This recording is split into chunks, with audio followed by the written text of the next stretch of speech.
de serie y paralelo, si uno tiene un dispositivo, un transmisor de algo y un receptor de algo, si la comunicación es en serie, supongamos que fuera digital, entonces los bits que se transmiten irían uno detrás del otro. Esto es una comunicación en serie.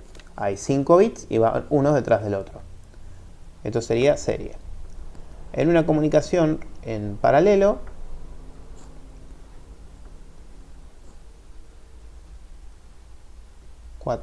ahí tengo 5 líneas, cada una de estas líneas llevaría uno de los bits. El 1, el 0, el 1, el 1 y el 0.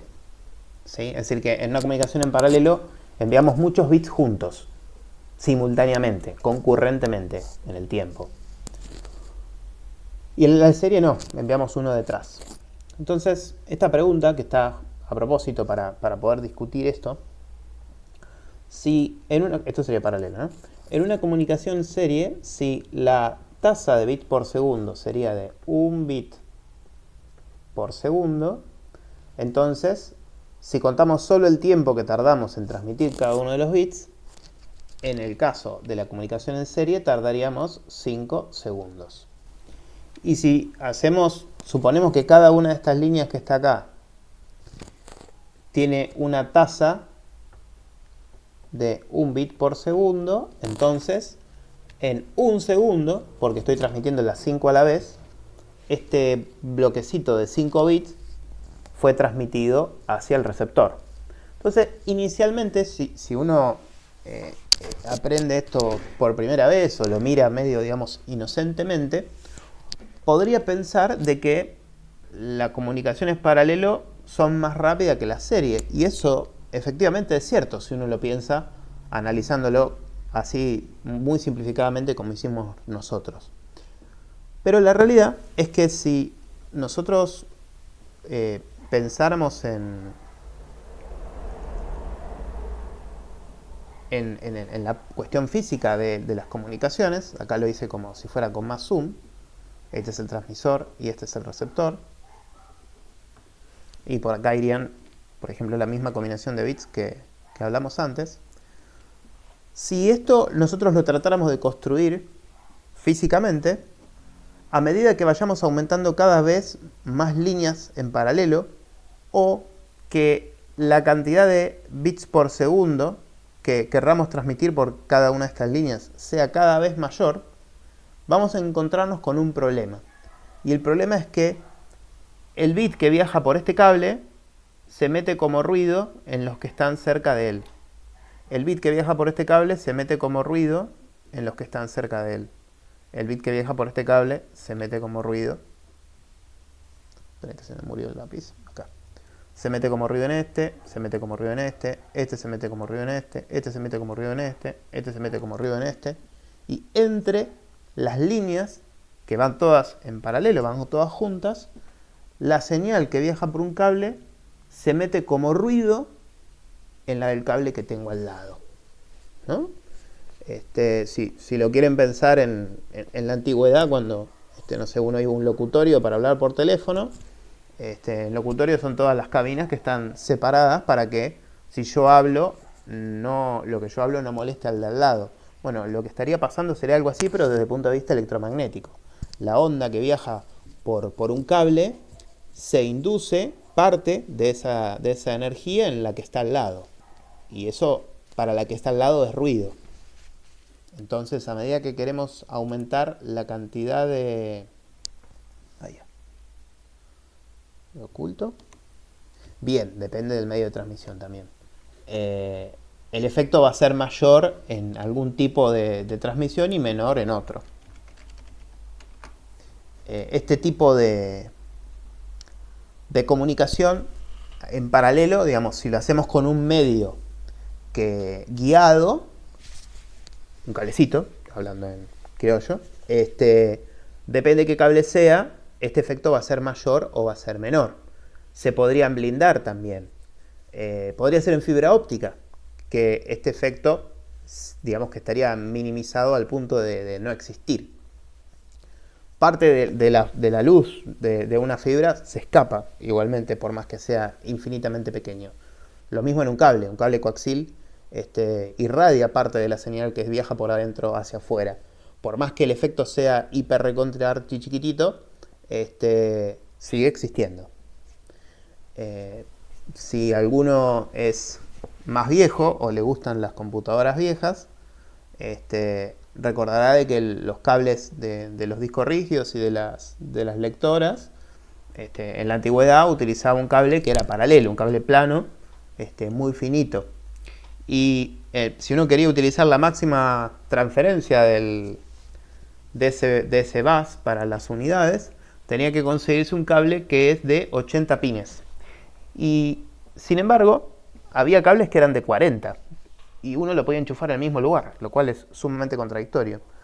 La respuesta a eso es que en el cable de 80 lo que había era en el medio de cada uno de los cables que llevaba un bit de datos, un cable de masa, de tierra. O sea que todos estos que están entre medio de los que llevan bits estaba conectado a el chasis de este equipo. Los negros son los que llevaban los bits. Y del otro lado, en el extremo del dispositivo, todos estos iban a la tierra. Esa es una forma, digamos, súper simple de poder tratar de separar el ruido que un cable mete sobre el otro. Como poniendo un tabique, entre comillas, en el medio, que es un cable que está puesto a la masa, a la chapa del gabinete, del dispositivo, del disco rígido, de la lectora. ¿Se entendió esta discusión del serie y del paralelo? De que inicialmente podemos pensar que es una cosa, pero depende de cuando lo queremos construir en la realidad. Eso es algo que, digamos, la pregunta esta está como para tratar de empezar a pensar un poquito de que nosotros tenemos que hacer que estas cosas funcionen. Y también quizás luchar un poco contra una serie de fantasías que yo he visto en los años que traen los chicos en la cursada. Algunas porque se las han enseñado mal, puede pasar. Y otras son como fantasías no sé, de internet o no sé de dónde. Pero bueno, hay un montón de esas, así que trato de hacer preguntas así a propósito para discutir esos problemas. Ok. Bueno, esa puede ser. Probá de apagarlo y volver a prender. Si no, acordate, igual lo estamos grabando, así que te comparto el link para que lo puedas ver. Sí, una red de paquetes es una red de paquetes conmutados. Conmutación de paquetes, sí señor. Ya lo hice 5 veces, qué garrón. ¿Hay alguno que esté transmitiendo su cámara? Quizás hace que se le cargue la comunicación a ella. La experiencia del asistente es mala. Bueno, el Blackboard está de acuerdo con vos, Aileen. Qué hijo de puta este Blackboard. ¿Y esto por qué están en gris? No. Hay otro también en rojo, Matías. La experiencia del asistente es mala. Miren, copado. Está bueno. Qué macana. Bueno. Entonces después les quedará el video para poderlo revisar. Una lástima. ¿No tengo opción de bajar yo la calidad a ustedes de lo que estoy transmitiendo?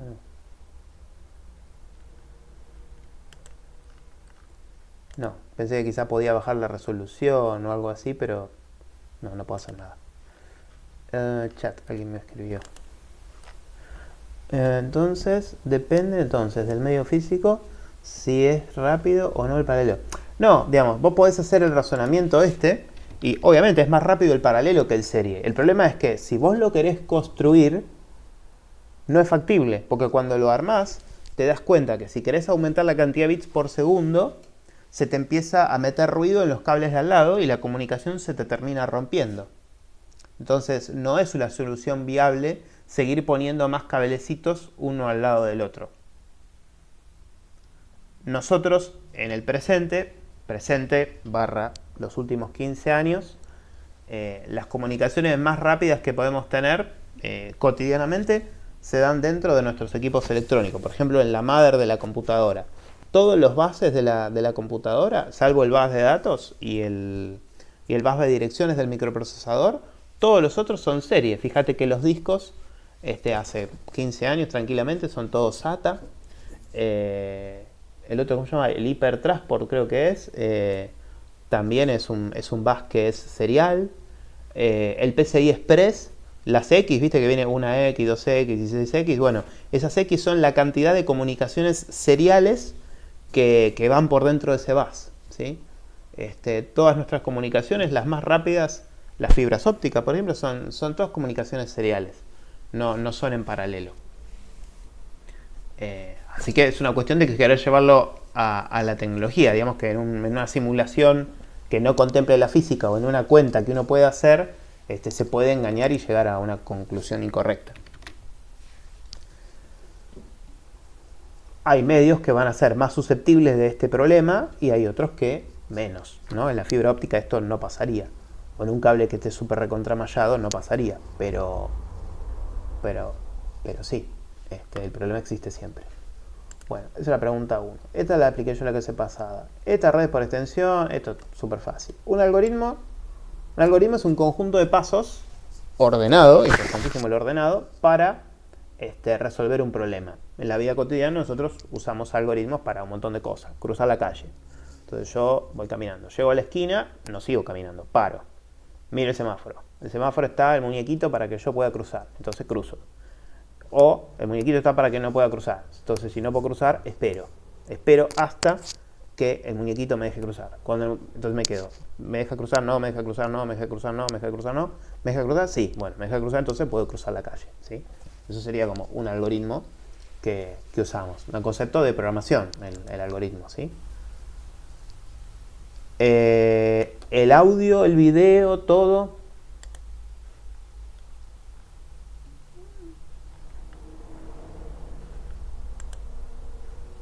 Ok, voy a tratar de hablar más despacito. Supongo que si se corta, ustedes van a poder comprender lo que falta. Excelente para comunicaciones que pasa eso. Del celu va genial. Ok. Ah, bien ahí, Guillermo, te pudiste sumar, joya.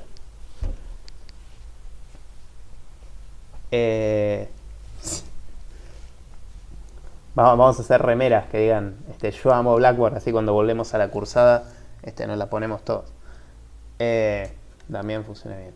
Sí, debe ser la red de cada uno. Bueno, pregunta del algoritmo. ¿Con lo del algoritmo estamos?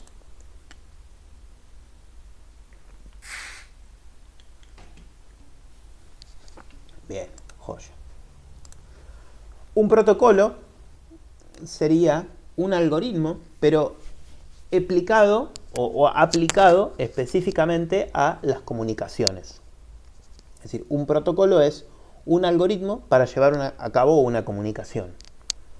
Por ejemplo, si yo quiero realizar una teleconferencia, pongámosle, que a través de Blackboard. Entonces, ¿yo qué tengo que hacer? Tengo que crear un encuentro en la plataforma. Tengo que compartir el link con las personas que se van a sumar o tengo que decirle a la plataforma que les comparte el link. En el horario que sea pautado ese encuentro, yo me tengo que conectar a la plataforma. Las personas que quieran participar también se tienen que conectar en ese encuentro. Si yo quiero enviar un mensaje, tengo que escribir en determinado lugar.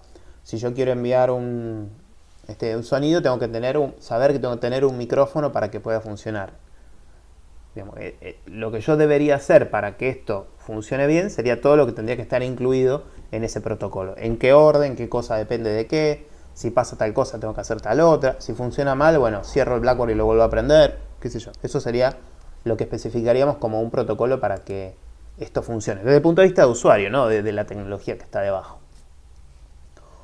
Bueno, las normas son un conjunto de reglas que sirven para formalizar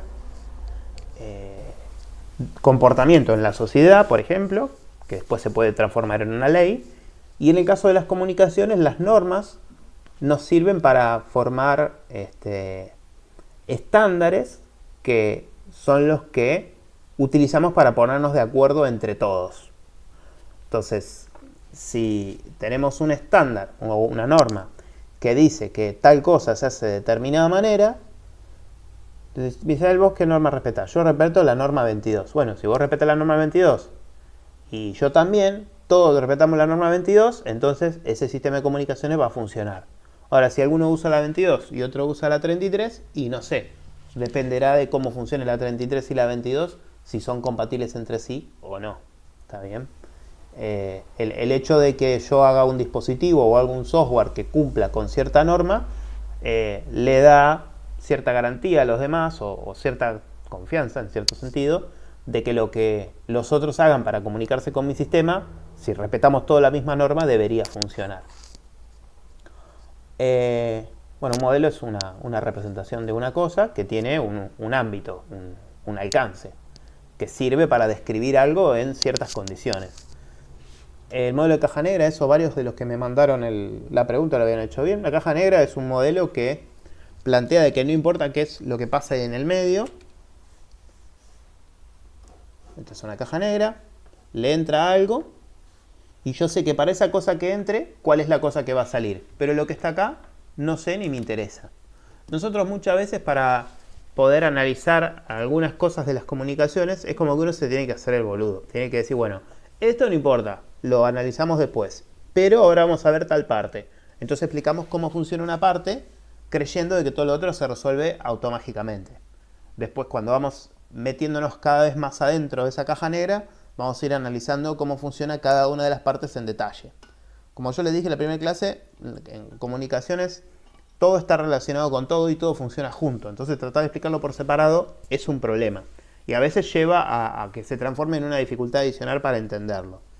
Entonces, bueno, hay veces que vamos a hacer esto de, hay una caja negra, dentro de esto sale lo otro y después explicamos lo que hay adentro.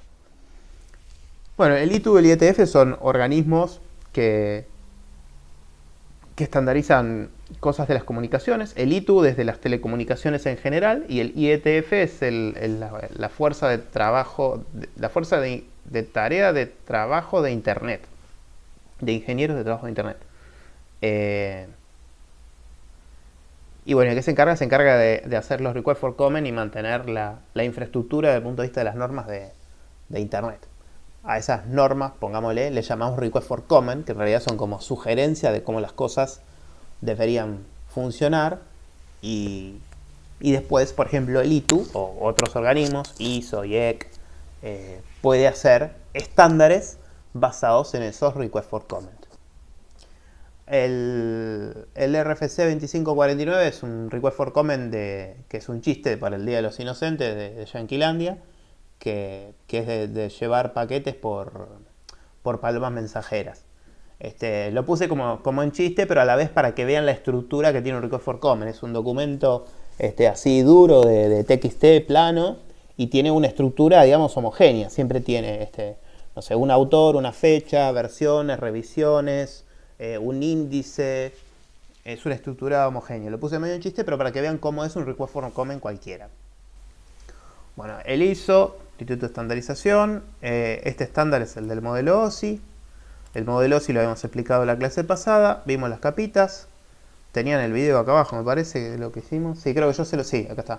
Yo lo edité, recorté parte de la clase y les dejé solo la explicación del modelo OSI para que la tengan por separado.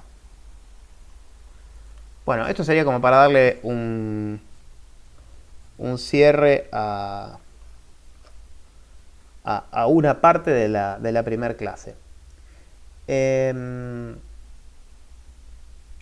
De esto, ¿tienen alguna duda? ¿Algo que quieran preguntar?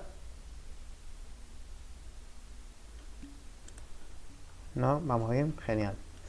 En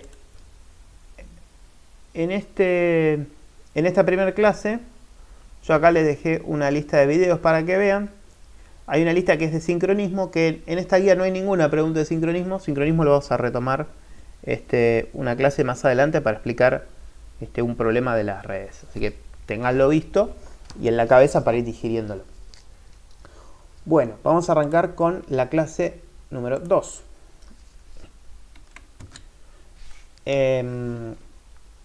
Mi intención sería explicarles muchas de estas cosas dejarles para jugar un poquitito con unos programas para después y tratar de que se lleven prácticamente todo respondido.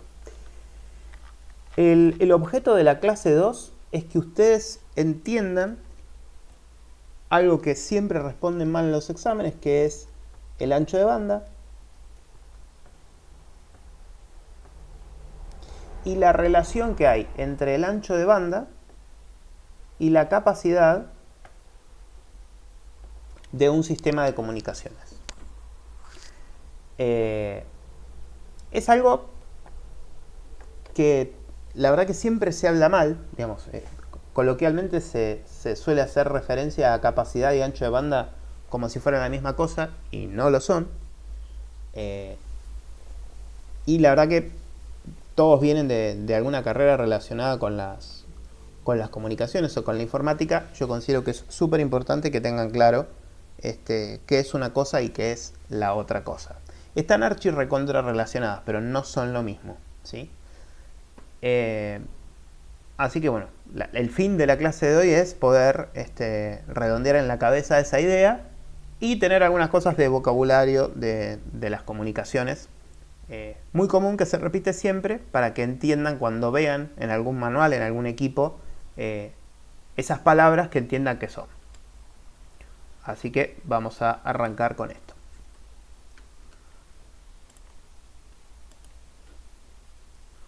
Bueno, la primero es, ¿qué representan las unidades dB o dBm? Antes de empezar con eso, vamos a hacer lo siguiente. Supongo que todos tienen su celular al lado.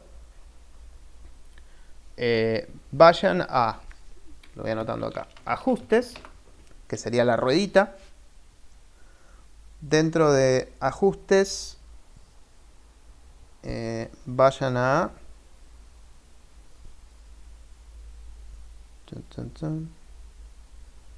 sistema,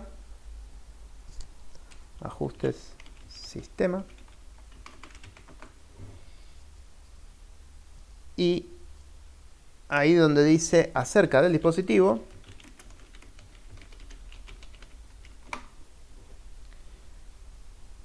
vayan a donde dice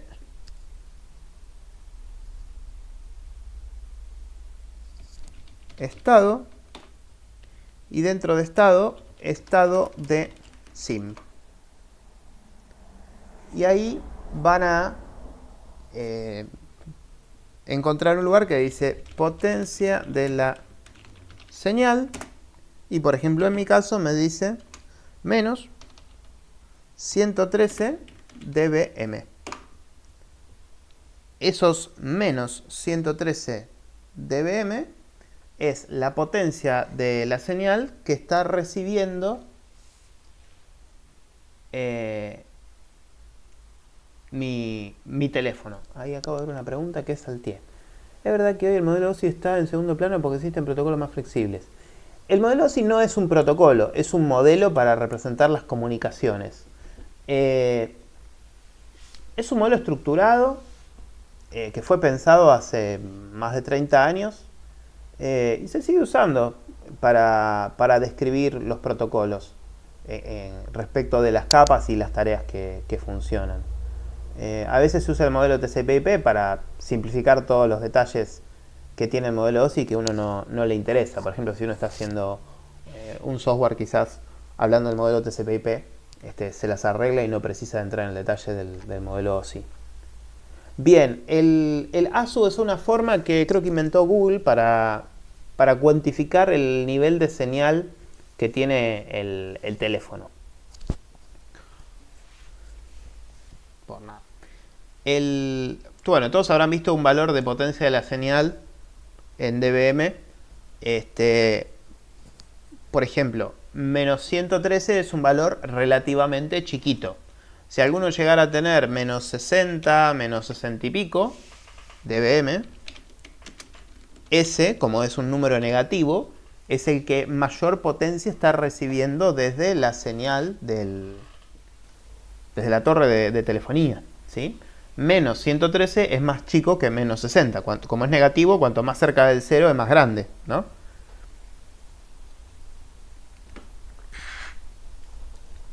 Entonces, ese valor de dBm, que por ejemplo acá se lo mostré en los celulares, no sé si lo puedo ver.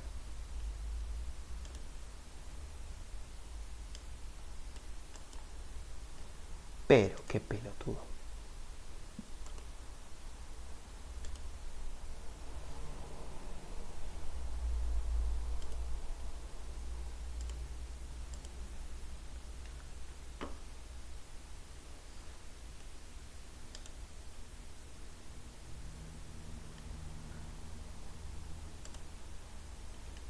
No.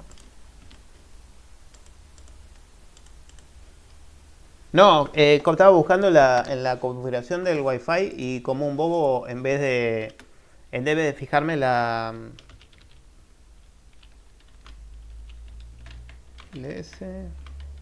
Wi-Fi era. No. Quería mostrarles el nivel de señal de mi placa de red, pero no me acuerdo cómo era el comandito para hacerlo. Nada. Creo que airdump lo hace. Bueno, no importa. Era para mostrarles el nivel de señal que recibía la placa de red desde el access point en el cual estoy conectado. Bueno, la idea entonces el del dBm o del dB es para medir una potencia en principio. En realidad no miden, sino que o no miden de forma tradicional, sino que forman medidas a través de una relación con otra cosa. Por ejemplo, si en comunicaciones tenemos un problema que es el siguiente. Nosotros tenemos nuestro celular, por ejemplo, y muy lejos de acá, supongamos 7, 8 cuadras, hay una torre de telefonía en algún lugar. Y esa torre de telefonía tiene una antena. Supongamos que esta fuera la antena de telefonía. El nivel de potencia que transmite la antena, supóngale que fuera 50 watts, 100 watts. El nivel de energía que recibe mi celular es algo recontra chiquitito. O sea que esto podría ser 50 y esto podría ser 0,0000000000010. Entonces encontramos de que los niveles entre las cosas que tratamos en comunicaciones, por ejemplo, potencias transmitidas y recibidas, son números feos, son números que tienen muchísimas comas. A ver. Watch cat. Ah, mira, lo hace cada...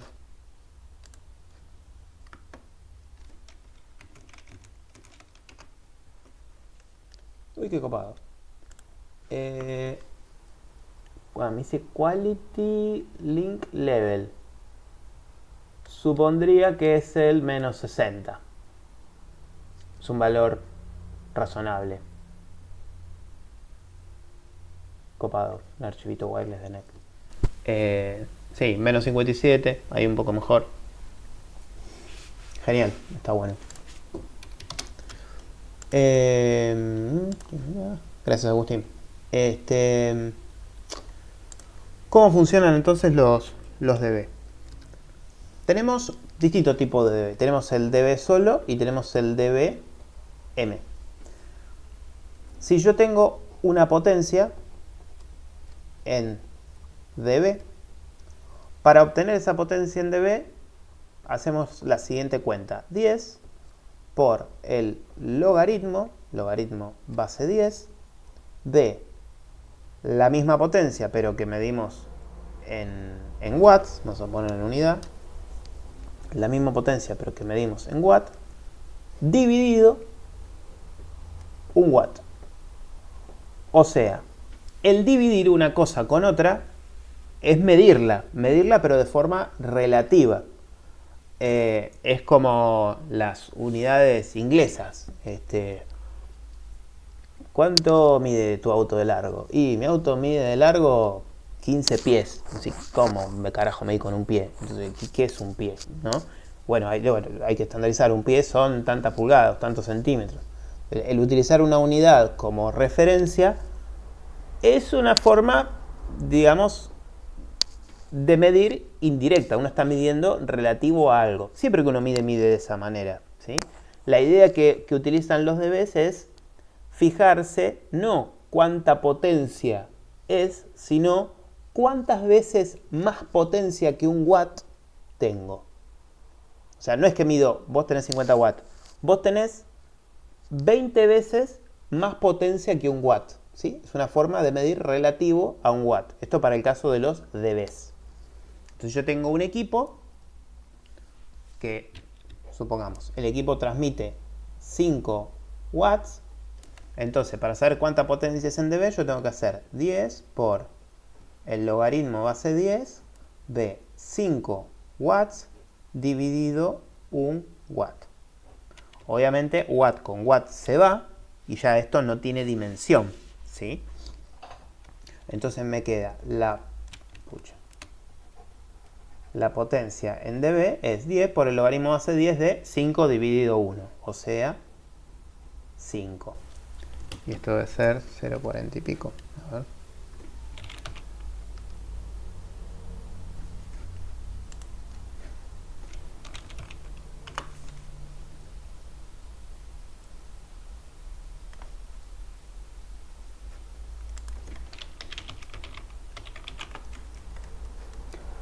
$0,69. Entonces, esto sería 10 por, y el logaritmo de 5 es 0,69. Entonces esto sería 6,9 dB.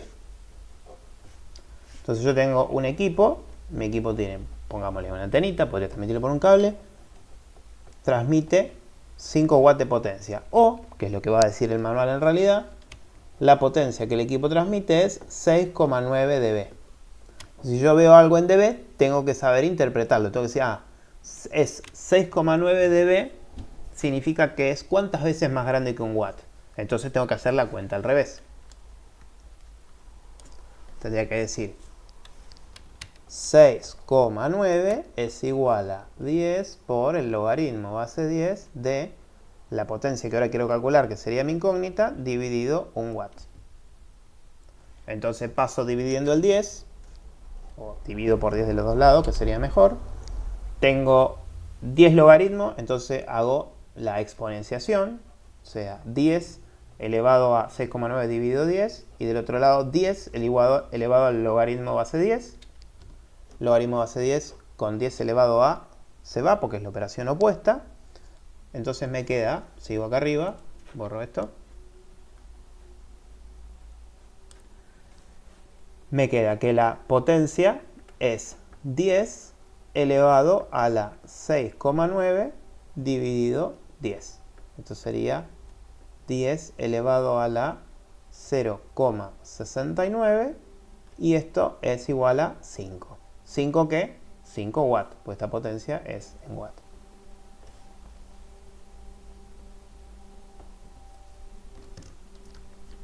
¿Se sigue el razonamiento de cómo se calcula un dB?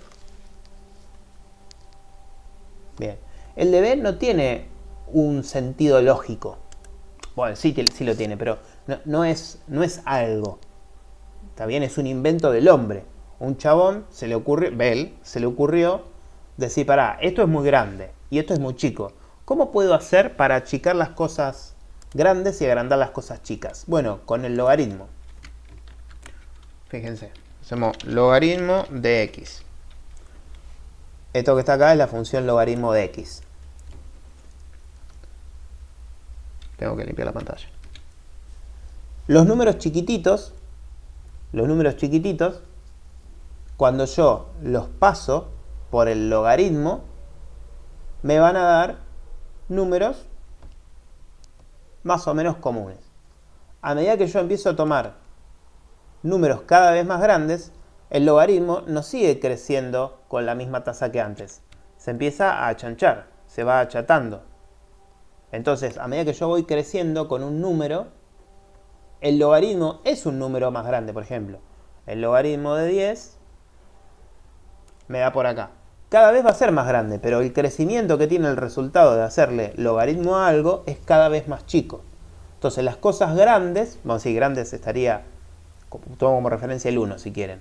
las cosas que están arriba del 1 cada vez se van achicando más. Y las cosas que están debajo del 1 van creciendo con la tasa esta que está acá, con esta traza. ¿Sí? Entonces, la gracia del logaritmo es que me permite transformar esas cosas chicas en grandes y las grandes en chicas. Es como si me compactara lo que me quiere compactar y me estirara lo que yo quiero que me estire. Entonces, la idea de las unidades que son de b, que son todas que salen de resultado de hacer un logaritmo, es explotar eso para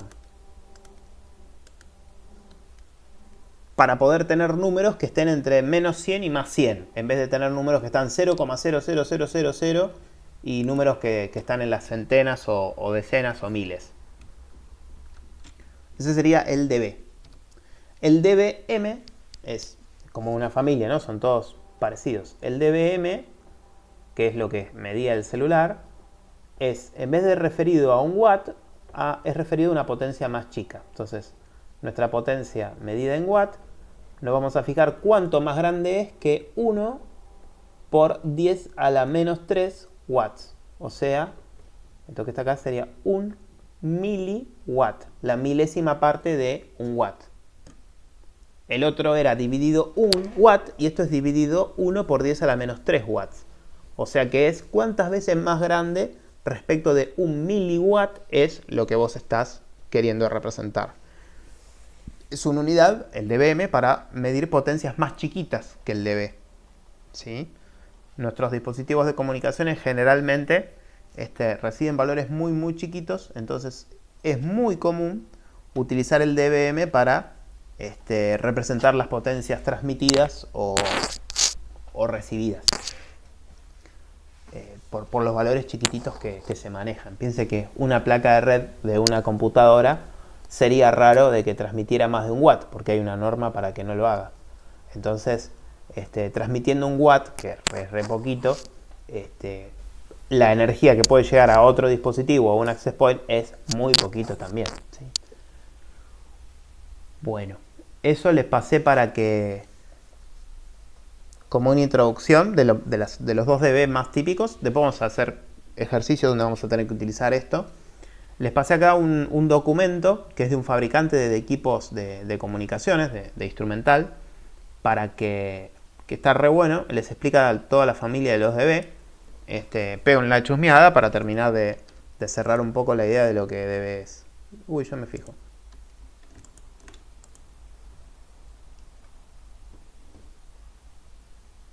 An error has occurred.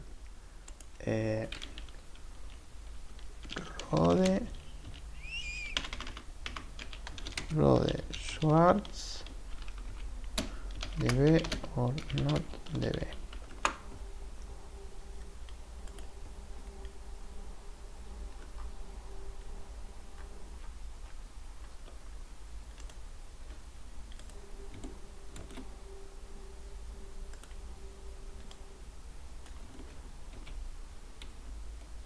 Sí, algo cambió, no sé qué es. Ahí le puse un nuevo link y lo transformamos en link. Ahí está. Listo, gracias por avisar de que estaba roto. Nada, es un documento simpático que explica los dB, los parámetros. Peguen una chusmeada para la definición. Esto que yo les conté se los va a contar de otra manera. Quizás les cierre un toque más en la cabeza verlo de ahí. Bueno. Acá.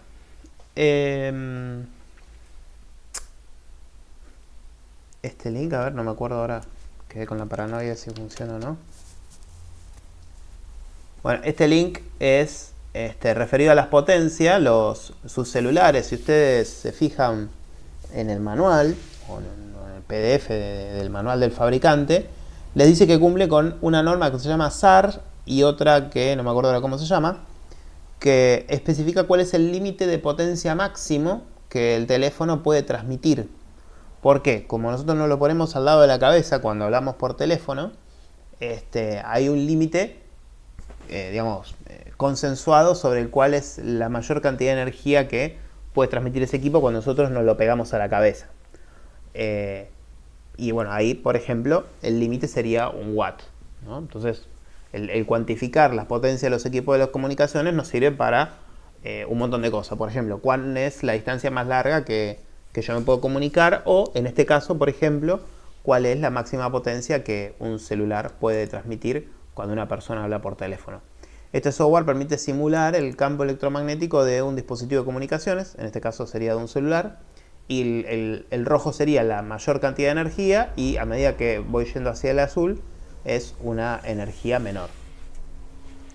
Nada, un dibujito para ver un uso de por qué precisamos saber la potencia de alguna cosa. Bueno, ¿qué es una señal periódica? ¿Cuál es el asunto de periodo de frecuencia? ¿Qué es una señal periódica? Vamos a empezar con estas preguntitas. Y sí, vamos respondiéndolas.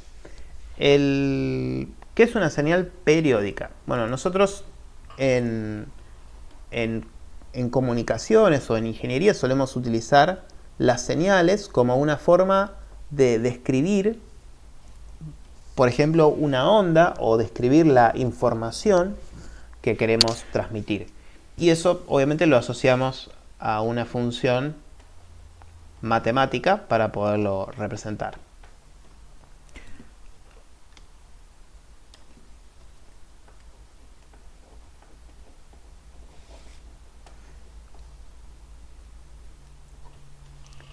Las señales o las funciones matemáticas que utilizamos para representar señales las podemos clasificar de distintas maneras. Una de las primeras clasificaciones que podemos hacer es si son periódicas o no. Si no son periódicas, son aperiódicas. Una señal es periódica cuando un conjunto de valores se repite. Entonces, por ejemplo,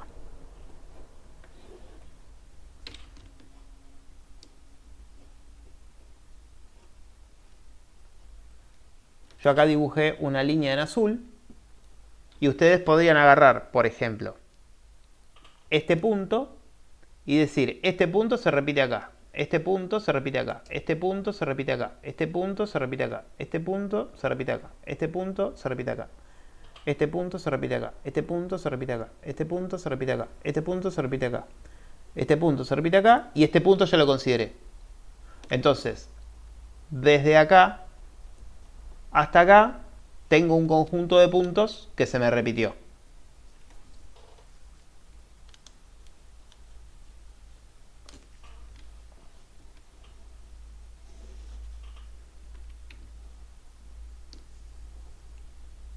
Un seno, por ejemplo, es una función periódica. Yo tengo desde acá hasta acá un conjunto de puntos que es único, y después este conjunto de puntos se vuelve a repetir una y otra vez, una y otra vez.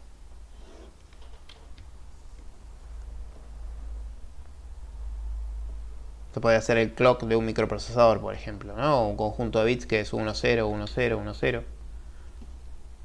Este eje sería la amplitud y el eje horizontal sería el tiempo, ¿no? Entonces esto tiene un periodo, empieza acá, baja acá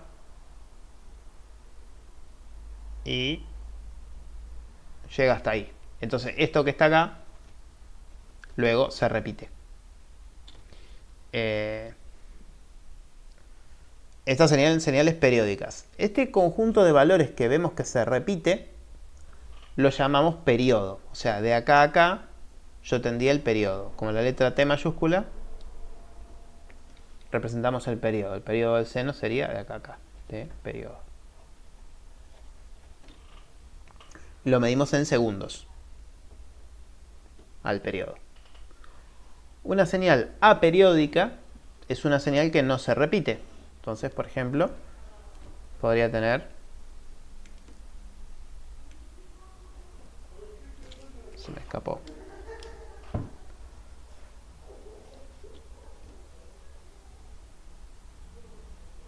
Eso que está ahí no se repite. Hay una ondita que cae, después aparece otra ondita y vuelve a bajar, pero no hay un conjunto de puntos que yo pueda ver claramente de que, bueno, entre acá y acá, esto después se repite. ¿Está bien? Esta señal es aperiódica. Podría tener una combinación aleatoria de bits, por ejemplo. Un bit en 1, un par de bits en 0, uno en 1, uno en 0, uno en 1, uno en 0, varios en 1. ¿Está bien? Esto no tiene un periodo, sería una secuencia aleatoria de bits. ¿Sí? Tampoco es periódico. ¿Está? Entonces estas serían aperiódicas.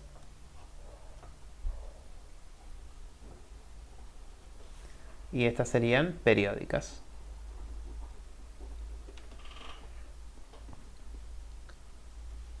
No se repite.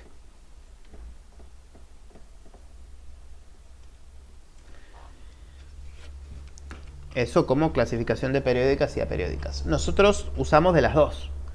Tenemos señales que van a ser periódicas, que por ejemplo generan nuestros equipos, y sobre o junto a esas señales periódicas se mete la información, que nuestra información generalmente no es periódica.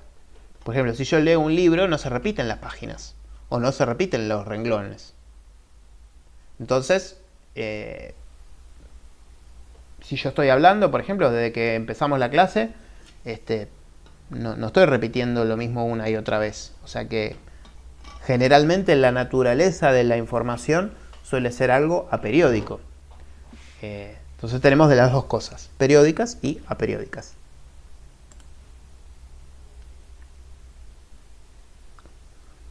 Me falta la relación entre el periodo y la frecuencia. Voy a borrar las aperiódicas. No, borro todo. Vamos a hacerlo entonces con las periódicas. Las periódicas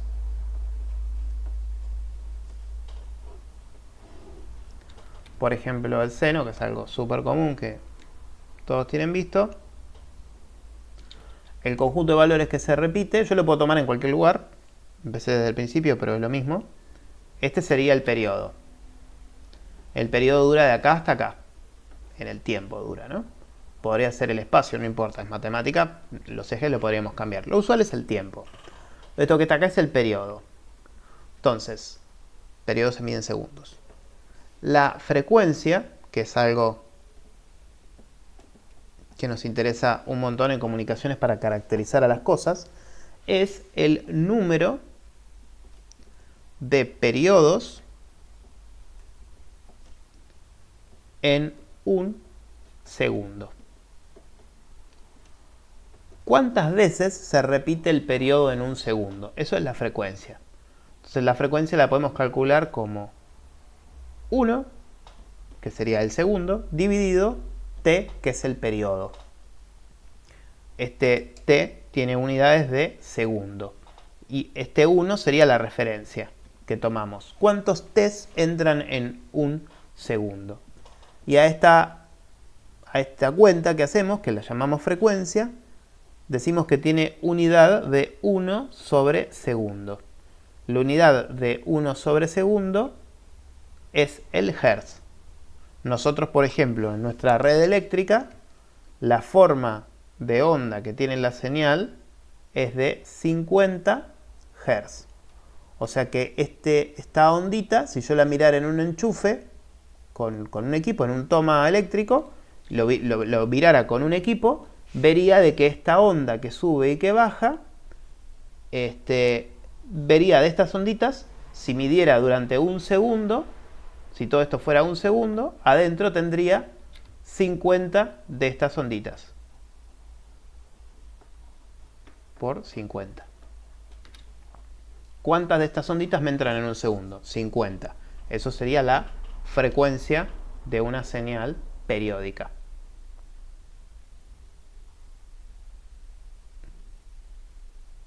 ¿Estamos bien?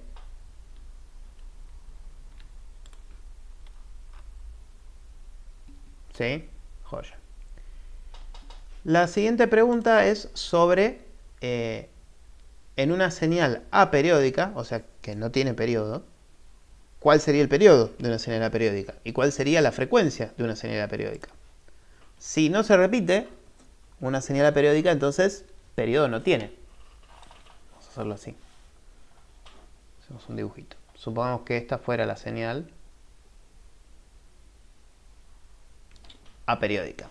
Esta es periódica, esta es aperiódica. Entonces, ¿cuál es el periodo? El periodo era el conjunto de valores, o sea, durante cuánto tiempo había conjunto de puntos que después se repetían. Bueno, no se me repetiría nunca, porque justamente es aperiódica. Entonces, si yo empezara a contar el tiempo, bueno, estos son 20 milisegundos. Bueno, estos 20 milisegundos después se repite. Entonces esos 20 milisegundos son el periodo. Ah, ok. ¿Y en la periódica cómo hago? Y bueno, empiezo a contar. ¿Se repite? No, se repite, no, se repite, no. Y voy contando el tiempo. Ahora, como es aperiódica, voy a llegar hasta un tiempo infinito y los puntos no se me van a repetir nunca. Entonces, el periodo de una señal aperiódica sería infinito, porque no se va a repetir nunca. Por el contrario, o si quieren lo podrían razonar sin hacer este paso, si no se repite nunca, la frecuencia era cuántos periodos había en un segundo. En un segundo, ¿cuántas veces se repite? Ninguna. La frecuencia es 0. Otra forma de pensarlo sería calculándolo. La frecuencia era 1 sobre el periodo y dijimos que el periodo es infinito. Entonces tendría, que no lo vea nadie que sepa matemática, 1 de infinito, diríamos que la frecuencia con la que se repite una señal aperiódica es 0. Esto que parece una pelotudez estar discutiéndolo de que el periodo es infinito y la frecuencia es 0, es la base matemática que nos permite a nosotros poder analizar a las señales aperiódicas, que es la que caracterizan generalmente a la información, de forma matemática y poderlas de alguna manera matemáticamente como hacer una especie de truco y tratar a las señales aperiódicas como si fueran periódicas. O sea que si yo hago una matemática para describir señales periódicas y ahora preciso describir señales aperiódicas, cagué. No, ¿el truco cuál es? ¿Sabes qué? Para tu señal aperiódica el periodo es infinito y la frecuencia es 0. Si uno asume un periodo infinito y una frecuencia 0, puede utilizar la misma o una matemática muy parecida a la que utiliza para las señales periódicas, ¿sí? Es una introducción a esa matemática, es lo que vamos a ver hoy, que es en análisis de Fourier. Lo vamos a ver sin matemática, pero algo de eso tenemos que contar. Vamos a limpiar esto. Vimos la 2, vimos la 3. Vamos a ver entonces ahora la 4, el pico y la fase. Las señales periódicas, son periódicas también, pero nos interesa generalmente en las periódicas más que en las aperiódicas, por lo menos para comunicaciones. Si este fuera un seno, el valor pico es el valor más alto que toma. O sea que este sería el valor pico positivo y este sería el valor más chico que toma. O más grande pero negativo, que sería el valor pico negativo. Tú dices un pedacito que sí se... deja de ser periódica. Perdón, deja de ser aperiódica. Se transforma en periódica. Pensá que lo que se tiene que repetir es un patrón, o sea, un conjunto de números en un orden.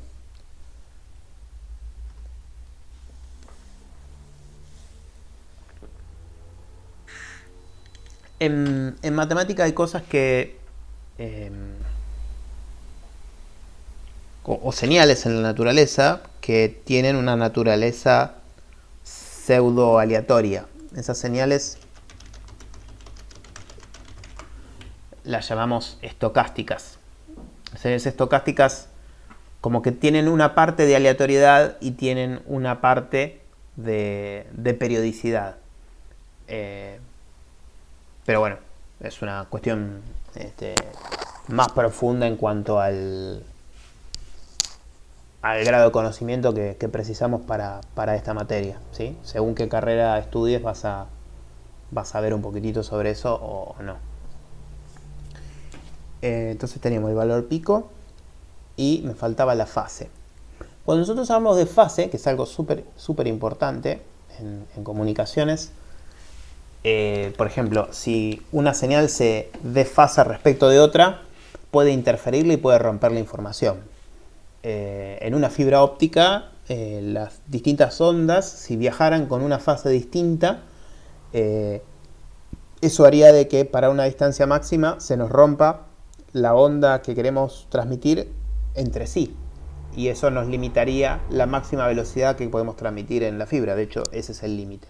¿Cómo es esto de la fase? Voy a hacer en azul una señal senoidal. Y en verde voy a hacer otra señal senoidal, pero corrida. Es igual, tienen la misma amplitud, el mismo valor pico máximo, el mismo valor pico mínimo, tiene el mismo periodo, pero está corrida. La azul empezó acá y la verde empezó acá. Entonces decimos desfasaje entre una y otra a la distancia en tiempo o distancia en grados que tiene una señal respecto de otra. Esta línea de acá sería el desfasaje. Es algo relativo el desfasaje. El desfasaje es como digo, yo soy la verde, bueno, entonces la azul está adelantada. Yo soy la azul, bueno, entonces la verde está atrasada, ¿sí? No es una medición absoluta, es una comparación respecto de otra cosa. Siempre siendo las mismas señales. No, podrían ser señales distintas y comparamos cuándo empieza una y cuándo empieza otra. Podría ser una cuadrada y una senoidal.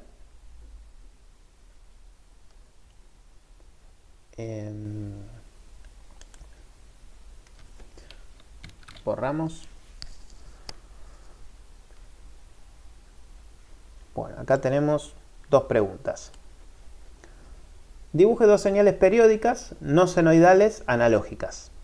Dibuje dos señales aperiódicas digitales no binarias. Estos dos, para que revisen todo lo que vimos antes y quizá tengan que googlear un poquito, se los voy a dejar para que lo hagan ustedes de tarea y después lo corregimos juntos, o me lo mandan por mail o lo corregimos juntos la clase que viene. Vamos a empezar con el núcleo de poder comprender el ancho de banda, que es empezar a jugar un poco, a entender esto del espectro de frecuencias de la señal o de la información.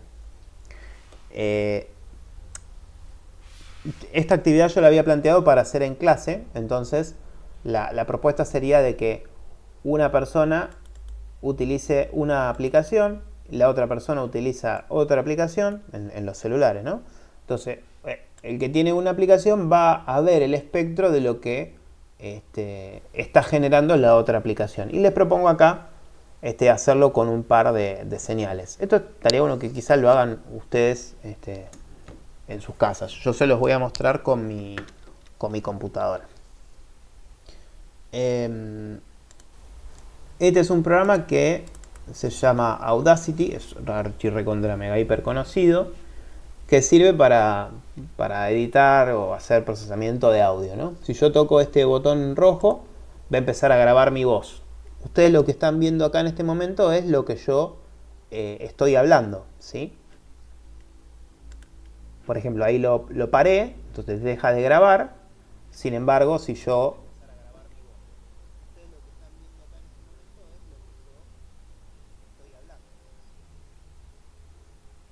esto que ustedes escucharon es la grabación de lo que yo hablé. Esto que están viendo en el gráfico, que ahora le estoy haciendo zoom, esta forma que tiene, esto sería el nivel de amplitud de una onda de presión que yo hago con la boca, que es lo que hacemos cuando hablamos. ¿Sí? Esperen que alguien me habló. ¡Apa! Excelente. No se escuchó la grabación. No se escuchó porque el audio de mi computadora no debe estar unido con el audio del Blackboard. ¿Hay una opción para eso?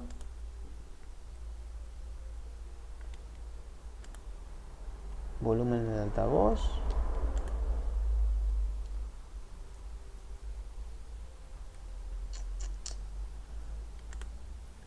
No.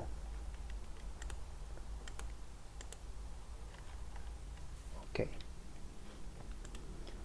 Si lo puedo mezclar.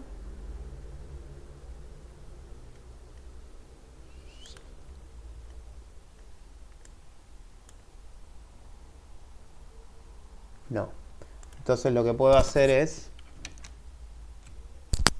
unir el micrófono con el auricular, a ver si lo pueden llegar a escuchar así. Acá en este momento es lo que yo estoy hablando, ¿sí?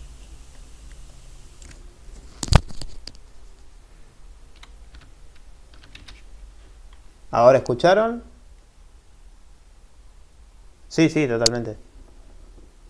¿Escucharon lo que reproduje? Bien. Em, ok. No, más vale, es o sea, lo que yo les dije es lo que se grabó. No tiene mucha magia. Lo, lo interesante, si quieren, de razonar o de ver, en realidad no es esto. Pero lo voy a, eh,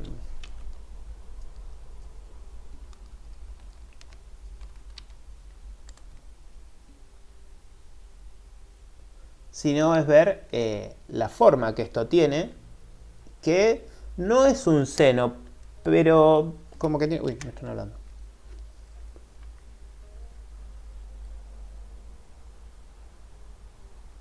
Chananana.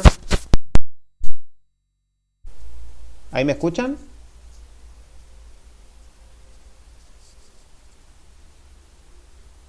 ¿Hola? Uh,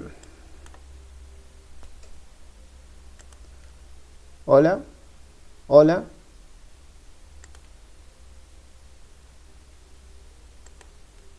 ¿Hola? ¿Hola?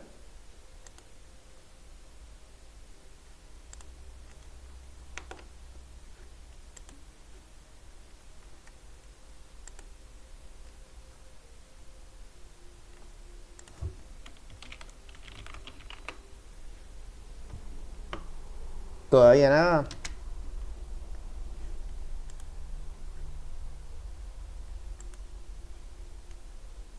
¿Ahora?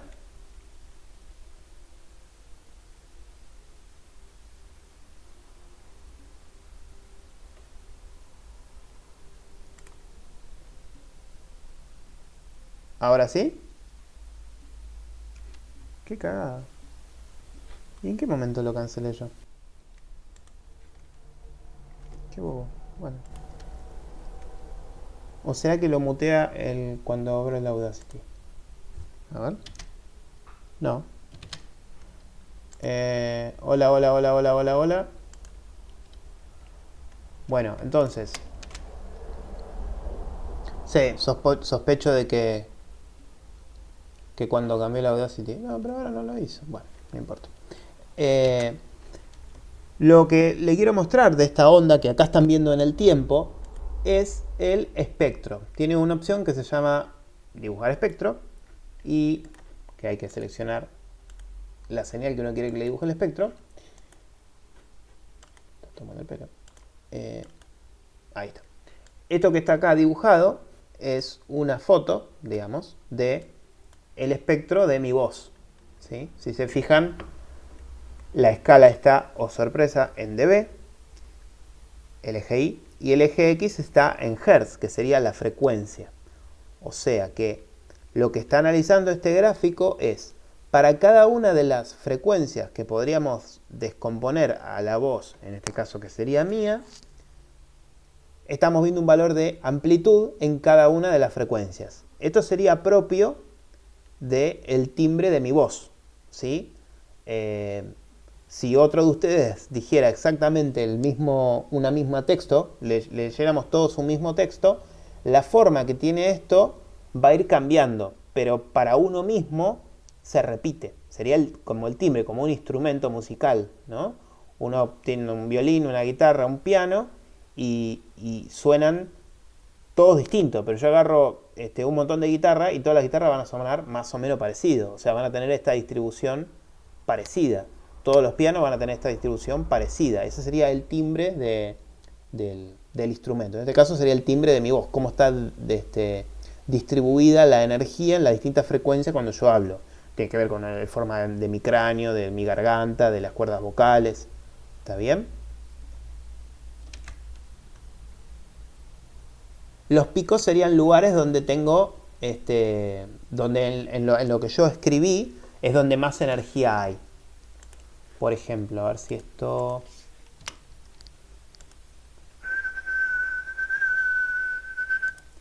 Ahí silbé silbé muy agudo.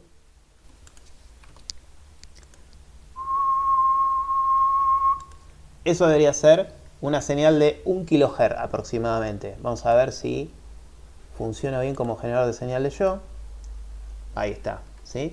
Ven, el pico más grande está cerca del kilohertz, un poquitito más a la derecha, me tengo que ir a calibrar. Ven el piquito este que está cerca del kilohertz, eso es porque yo silbé a una frecuencia de 1 kHz.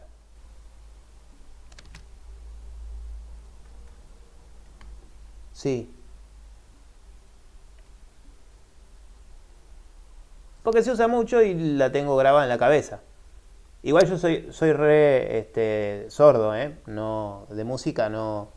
Siempre que traté de estudiar un instrumento, la verdad que me fui como el orto y dejé, no sé de música. Sé de ese tono porque es súper común.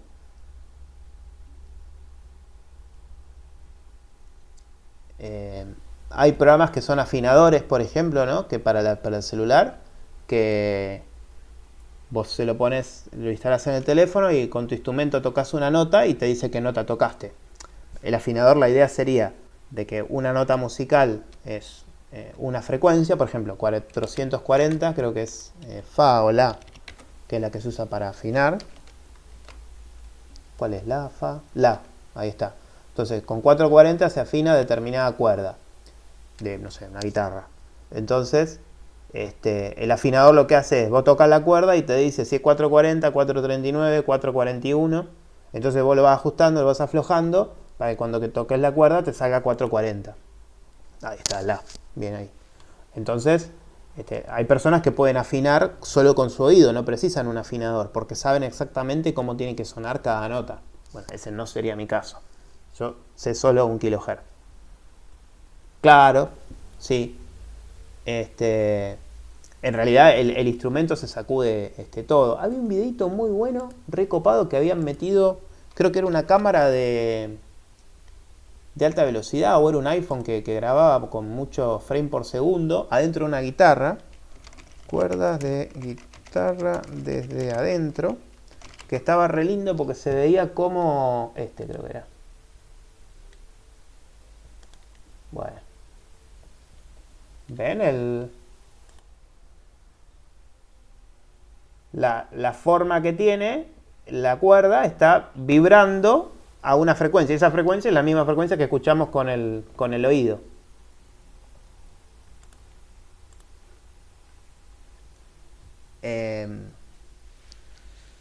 Bien, sí, claro, esos son los afinadores posta.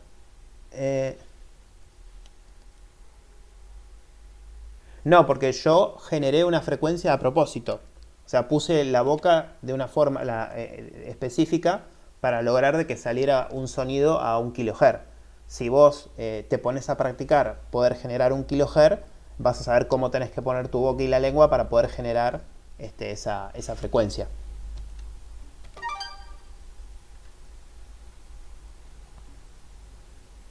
Sí, es libre el Audacity.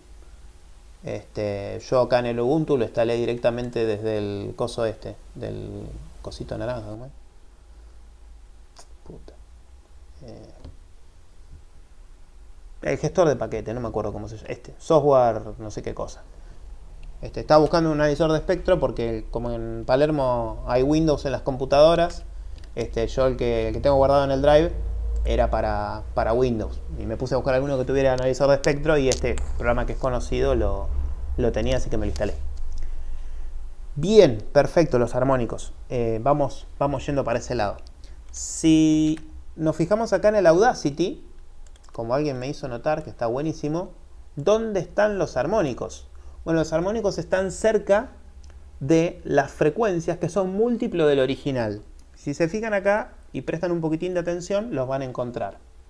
Este que está acá, supongamos que sería el kilohertz que quise generar yo, que estoy un poquitito lejos de kilohertz, pero para haberlo hecho de 100 en el aire, está más o menos bien. El armónico, supongamos que fuera esto 1000, el primer armónico estaría en el doble de frecuencia, 2000, que es este que está acá.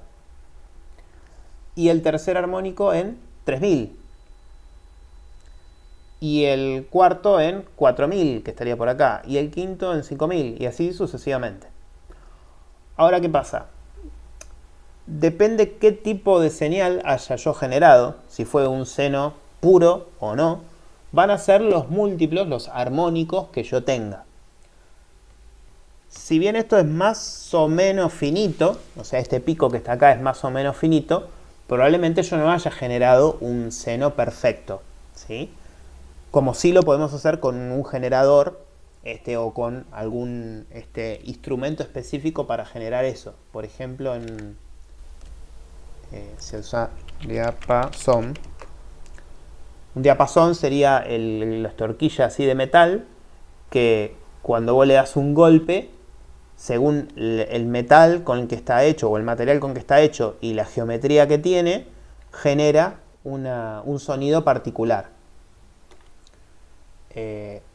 Uno podría hacer un instrumento que genere un sonido específico. En el trabajo práctico yo acá les había pasado el Physics Toolbox, que es una aplicación para el celular. Hay programitas también que son generadores de frecuencias, que sirve para eso, generar frecuencias. Y les va a generar un sonido más correcto.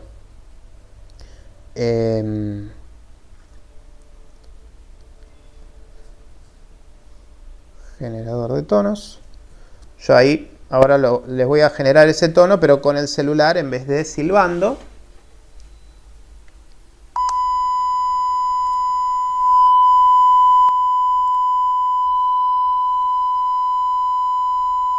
Fíjense que, amén de que el volumen fue más fuerte, lo escucharon con mayor intensidad, es más parejo, no hay variaciones en la amplitud de ese tono, que a mí, que soy un ser humano, me costó mantenerlo. Ven que esto se ve casi como un seno perfecto, ¿sí? Si vemos el espectro, ya voy al chat, si vemos el espectro de esto, se notan más claramente los armónicos. ¿Ven que tienen picos más altos?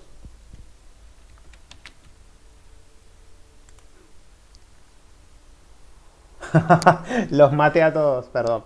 En clase también lo hago. Nada, aparecen los picos mucho más definidos de dónde están los armónicos. Y hay cierto patrón en las amplitudes que los armónicos tienen. No es casualidad. Siempre va a ser la misma la altura y siempre, en el caso de una senoidal, los armónicos van a ser, los principales, los más grandes van a ser los impares. Eso tiene que ver con Fourier. Esto que estamos viendo acá, este análisis, esto es una mentira, esto es matemática, ¿sí? No es una cuestión física, es decir, estas frecuencias, estos palitos, los senos son matemáticas, salen de hacer cuentas, de buscar relaciones entre lados de un triángulo. No es algo físico, es una representación matemática de una cosa, ¿sí? Es como que, no sé, yo miro la puerta de mi casa y digo, la puerta es una recta. No, la puerta no es una recta, alguien la cortó con un serrucho y tiene esa forma derecha. Si vos matemáticamente querés representar el lado de una puerta, podrías utilizar una recta, pero la recta no es la puerta. Esto es lo mismo. Esto sale de resolver una formulita, una integral matemática con el conjunto de datos del audio que se grabó del generador de tonos. Pero no es algo que exista en la realidad, es una herramienta matemática, el espectro de frecuencias, ¿sí? Esto que estamos viendo es el espectro de frecuencias de lo que generé yo con el celular. Esto sale de hacer una cuenta matemática, que es muy útil y lo usamos en comunicaciones un montón, pero no hay que perder de vista de que es una fantasía, ¿sí? Es una representación.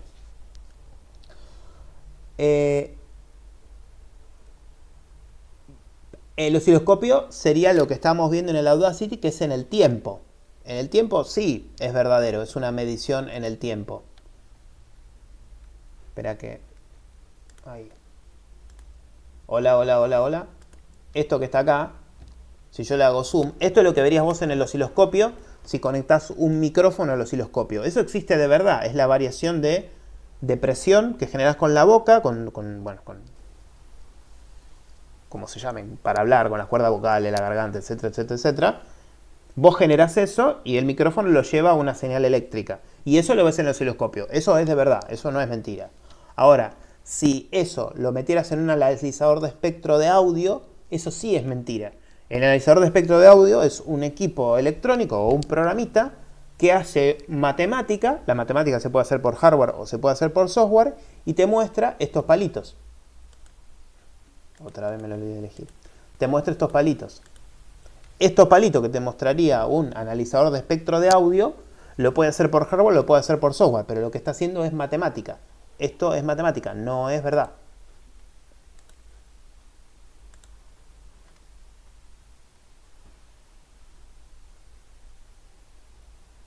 Sí existe energía en una determinada frecuencia, pero no es correcto de que una señal esté compuesto por distintas frecuencias. Esa es una interpretación que nosotros hacemos.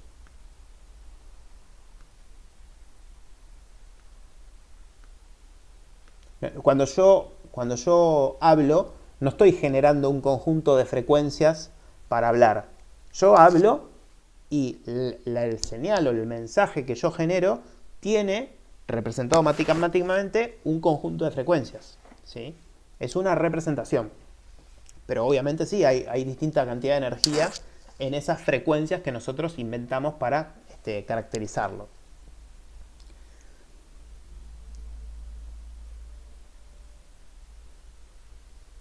Con la luz, quizás ahí la cosa se complica más, porque la luz sale como los distintos colores pueden ser consecuencia de mezclas de otros colores. Entonces ahí, si lo pensamos con colores y no con frecuencias, entonces ahí sí sería verdad, ¿sí? Con la luz blanca, por ejemplo, y los colores del arco iris.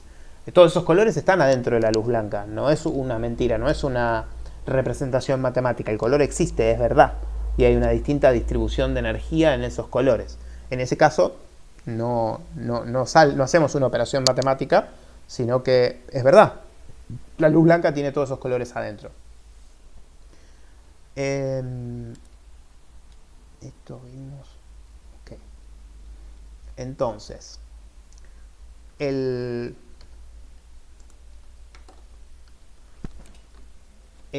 espectro de frecuencias de, por ejemplo, la voz o de una señal o de la información es a lo que nosotros representamos en el eje X como frecuencias que medimos en Hertz y amplitudes que usualmente lo medimos en dB o en alguna familia de dBs. Y lo que veríamos como espectro serían todos estos palitos o una línea continua, depende qué es lo que estemos analizando. Todos estos palitos, esto correspondería o sería el espectro de frecuencias que tiene una determinada información o señal. Yo, por ejemplo, hablé del micrófono, se los guardé y después apliqué un programa que me hace las cuentitas y me dibuja la amplitud que tuvo o que supuestamente tuvo cada una de las frecuencias de mi voz. A esto le decimos espectro de frecuencias. Para el caso de los equipos de comunicaciones, al conjunto de frecuencias con que un equipo de comunicaciones trabaja, lo llamamos también ancho de banda.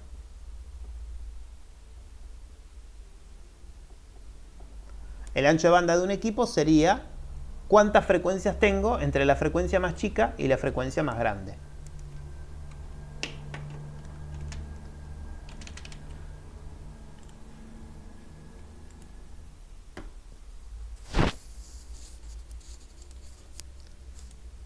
En el caso de mi voz,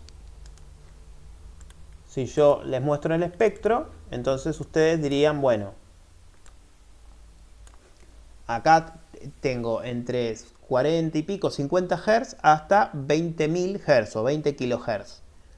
Y alguien me podría decir, mira, qué sé yo, a mí me parece que hasta acá,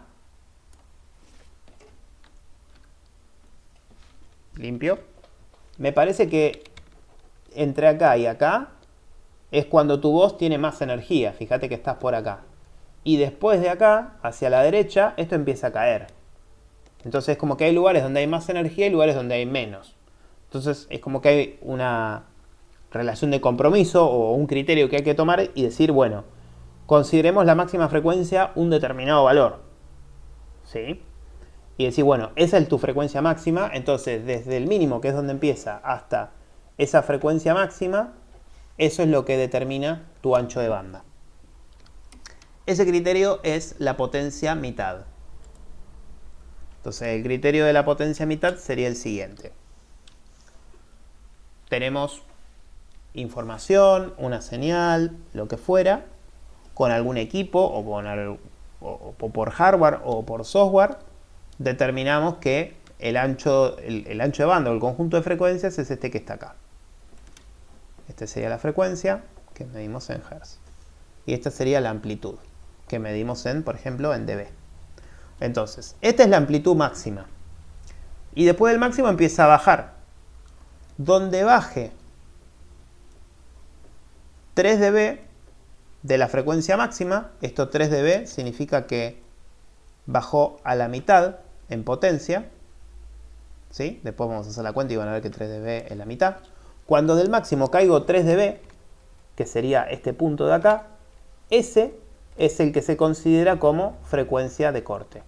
Entonces, el ancho de banda de una cosa estaría dado entre la frecuencia más baja y la frecuencia donde la potencia cae a la mitad, o cae 3 dB.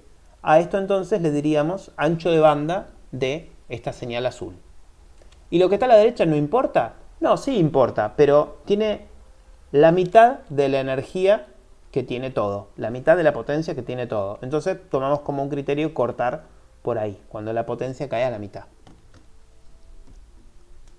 Este es el criterio para determinar un ancho de banda a partir de la frecuencia de corte. La frecuencia de corte es cuando cae la potencia a la mitad. O sea que siempre que vemos un ancho de banda especificado sobre, por ejemplo, la información o la voz o lo que fuera, el criterio es este, es la potencia mitad.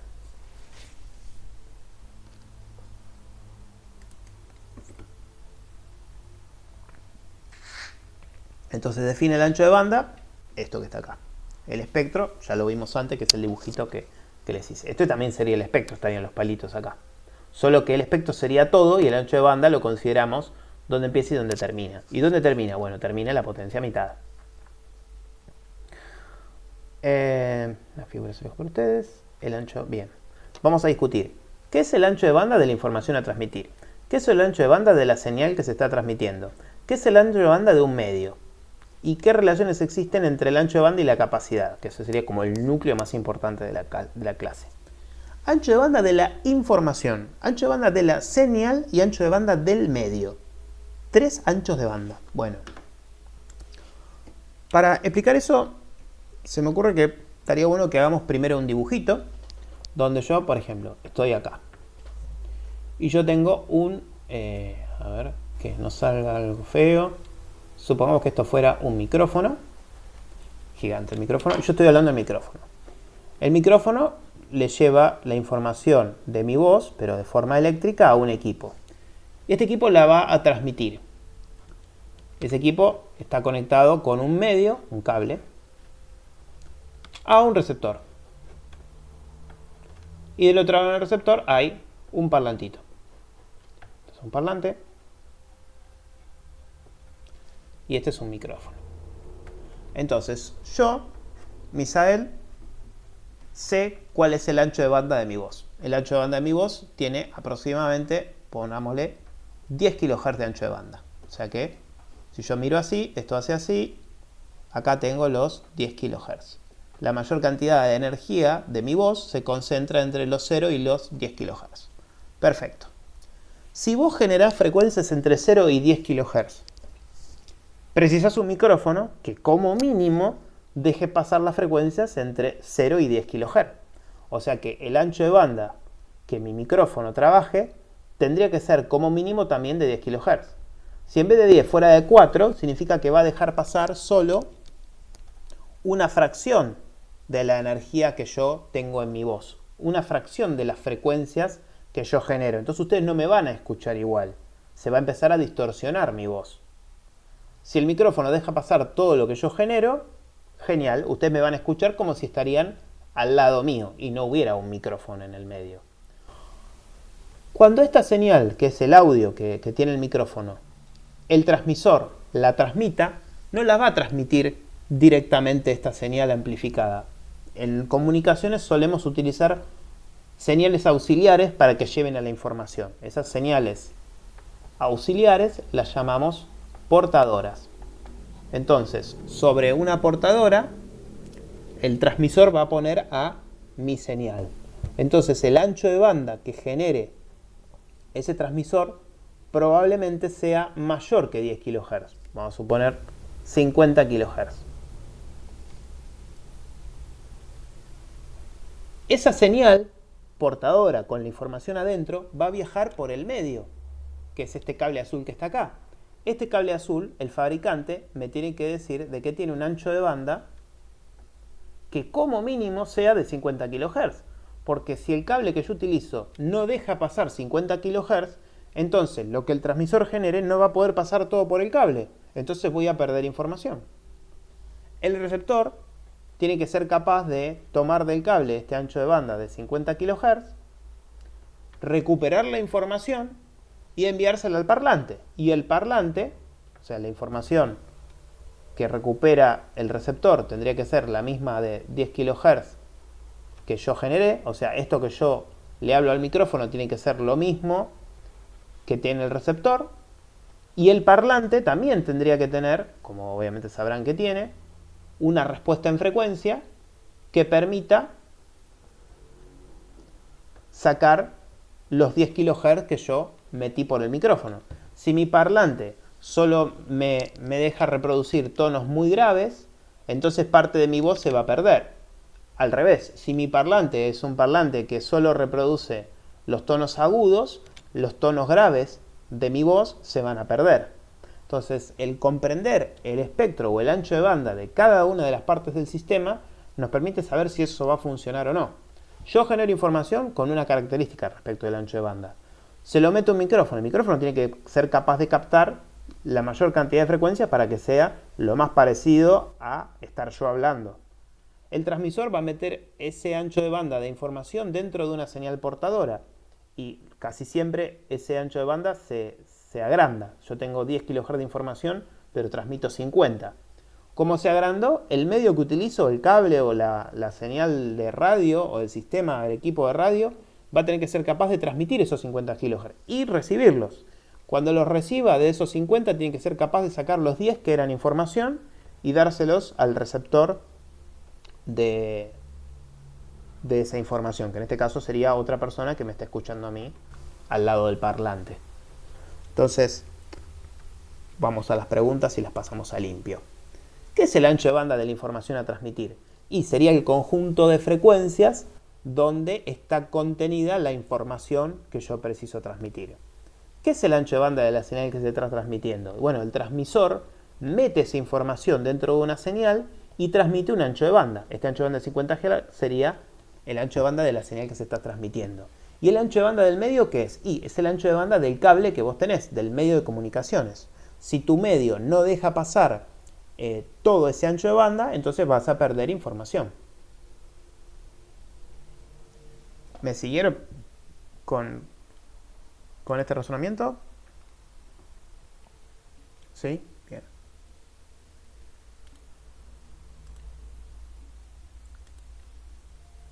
Ahora entonces, digamos que todo esto fue una excusa para poder resumir y que nos llevemos dos ecuaciones que son las que son fundacionales de las comunicaciones. Una es la ecuación de Hartley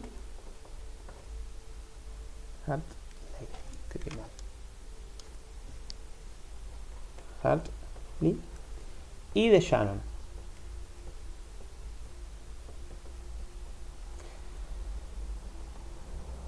Lo que estudiaron estos dos tipos por los años 40-30 es la relación entre la capacidad requerida o existente de un sistema de transmitir información. La capacidad se mide en bits por segundo. En función de Hartley lo hizo del ancho de banda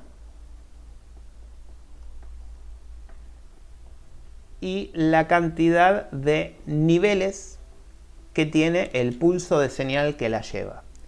Y Shannon lo hizo respecto de la relación que hay entre la señal y el ruido de la información. El ancho de banda, W, que es lo que nosotros vinimos charlando toda esta clase, se mide en Hz. Para el caso del análisis de Hartley, este N, por ejemplo, si fuera una señal digital, nosotros tenemos un nivel para el 1 y este sería un nivel para el 0.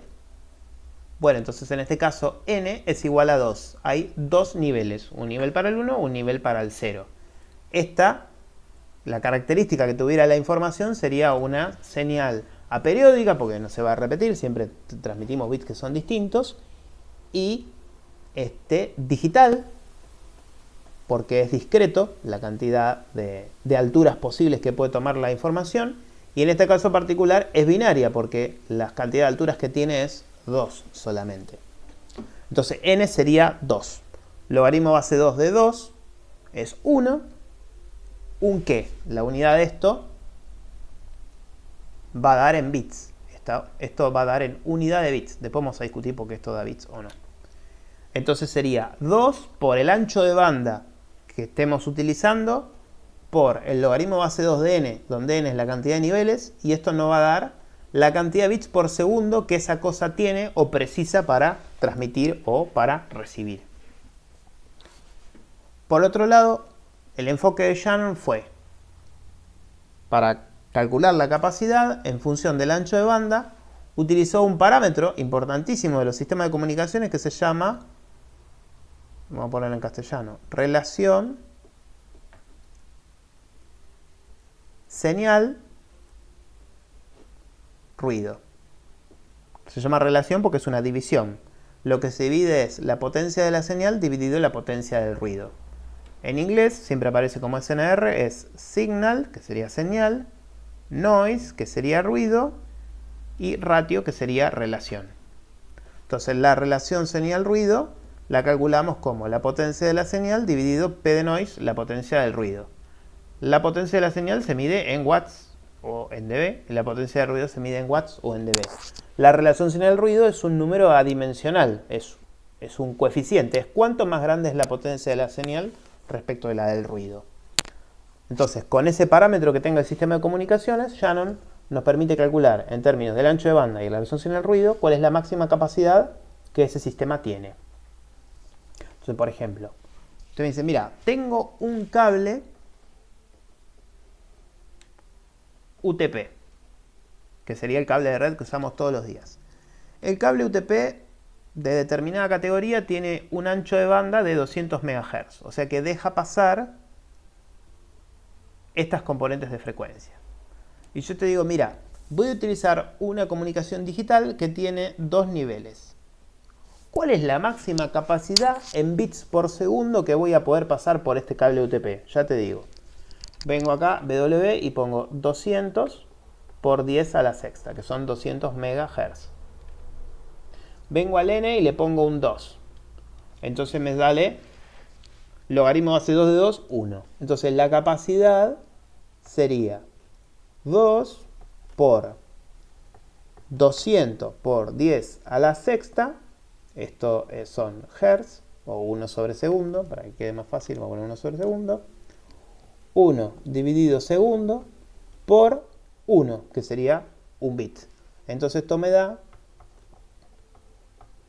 410 a la sexta bit por segundo. Serían 400 megabit por segundo. Alguien me hizo una pregunta. En los casos que se utiliza la señal eléctrica que no tengo dos niveles. No, utilizás el n que corresponda para ese caso. Por ejemplo, en vez de tener dos niveles, podés tener 4. Siempre son potencia de 2, ¿no? Porque es digital lo que hacemos. Imagínate que tuvieras 1, 2, 3, 3, 4. Ahí está. Para que lo voy a hacer todo sobre el eje X, así es más fácil de ver. Este es 0, 0, este es 0, 1, este es 1, 0 y este es 1, 1. Son 4 niveles. Entonces, este es el pulsito que tiene altura 0. Este pulsito tiene altura 0, 1. Este pulsito tiene altura 1, 0. Y este pulsito tiene altura 1, 1. ¿Cuántos niveles tenés? Y tengo 4 niveles. 0, 0, 0, 1, 1, 0, 1, 1. Entonces, n acá vale 4.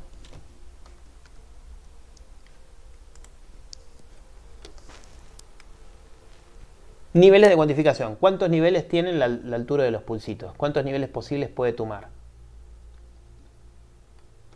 Por ejemplo, en nuestras comunicaciones inalámbricas podemos tener 16 niveles tranquilamente. A ver, tengo por acá en el drive, va a ser más fácil.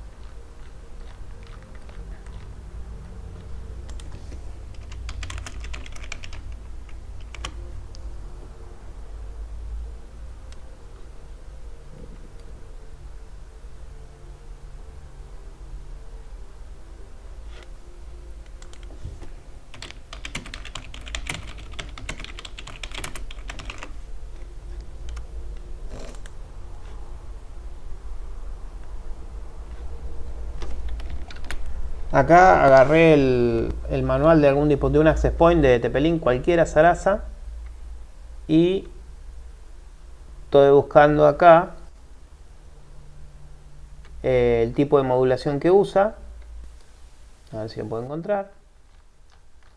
Quizá no está en el manual cortito. Wireless Security no. Antena no. Frequency no.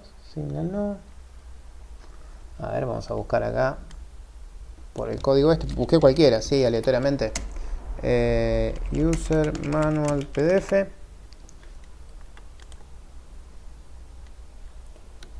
No.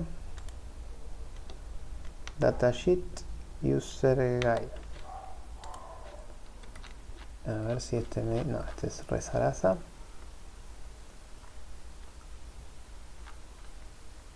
Este me dice las modulaciones que usa. No. Y este pinta que sí, 54 páginas. Así que vamos a buscar Modulation. No. QPSK 16. Para el manual.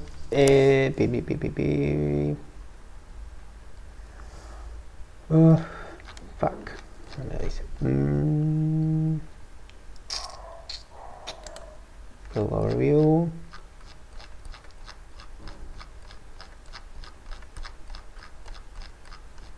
No, a ver al final.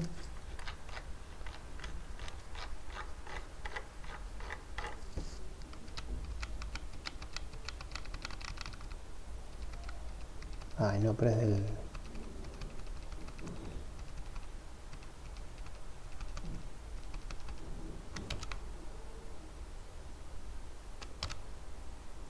Bueno, cada norma de Wi-Fi tiene distintas modulaciones posibles y nuestros access points soportan varias de esas modulaciones. Por ejemplo, lo voy a buscar directamente por la norma en vez de por el equipo.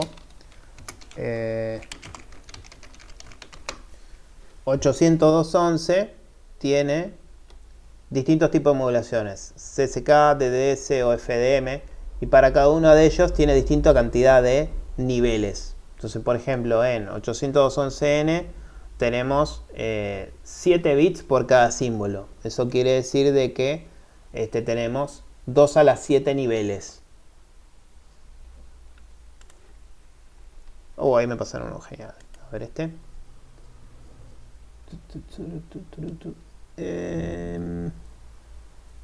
acá está, por ejemplo, DQ, PSK, OFDM, todo es 64 QAM, 16 QAM, por ejemplo. 64 QAM quiere decir que tiene 64 QAM quiere decir que tiene 64 niveles. O sea, 2 a la quinta es 32. 2 a la sexta es 64. Entonces, desde 0, 0, 0, 0, 0, 0. ¿Son 6 ceros? Sí, ahí. No, se me escapó un 0. Ahí. Son 6 ceros hasta 6 unos. ¿Sí? 2 a la sexta es 64. O sea que habría 64 alturas distintas de pulsos posibles. Entonces el n de un 64 QAM sería 64. Y el logaritmo base 2 de 64 sería 6. O sea que cada símbolo lleva 6 bits de información. Bien ahí que me pasaron el coso este. ¿Se entendió eso de los 6 bits? ¿Y el n? Cuanto más grande sea el n, mejor. Le dice, bueno, lo que dé 2048N. En algunas modulaciones digitales de televisión hay una cantidad de niveles zarpada. El problema ¿cuál es? Que a medida de que metemos más niveles, como la amplitud entre el nivel mínimo y el nivel máximo es finita, esto usualmente no lo podemos tocar, lo que hacemos aumentando el n es partir esto, como que le ponemos más divisiones a la regla. Y eso la consecuencia que trae es que los niveles cada vez empiezan a parecer más entre sí. Entonces un pequeño ruido hace que un nivel se confunda con el otro. Entonces por eso no se puede aumentar el n tanto, ¿sí? Más allá de 2048 niveles, creo que es raro de que encontremos en las comunicaciones cotidianas, ¿sí? Televisión, Wi-Fi. Es raro que vaya más allá de ese número. Creo que lo común en televisión digital es 1024. Si no me confundí. Bueno, con esto hicimos 12, 13, 14. Voy a pintar color del texto, color de resaltado. Vamos a resaltar este en amarillo que no se la respondí. Esta si la quieren hacer, la pueden hacer en su casa para jugar, si les interesa, no les va a cambiar nada. Y este que quedó pendiente para que lo lean para terminar de cerrar. Estas que están en amarillo serían las que no charlamos juntos. Las relaciones, esto es lo que acabamos de ver recién, la de Hartley y la de Shannon, las relaciones entre ancho de banda y capacidad. La última pregunta, que con esta cerramos la clase, es en relación a las distintas combinaciones que podemos tener en nuestros sistemas. Si yo puedo tener un transmisor, un medio, un receptor. Ahora, este transmisor puede ser analógico o puede ser digital. Obviamente, si el transmisor es analógico, el receptor va a tener que ser analógico, y si el transmisor es digital, el receptor tiene que ser digital. Pero a su vez, la información que yo meta, por ejemplo, con mi micrófono y lo que le conecta al micrófono, puede ser analógica o puede ser digital. Entonces, tenemos dos posibilidades. Tenemos que pensar en la naturaleza de la información, analógica o digital, y en la naturaleza de la señal que utilizamos para llevar esa información, que también puede ser analógica o puede ser digital. O sea que tenemos 4 casos posibles.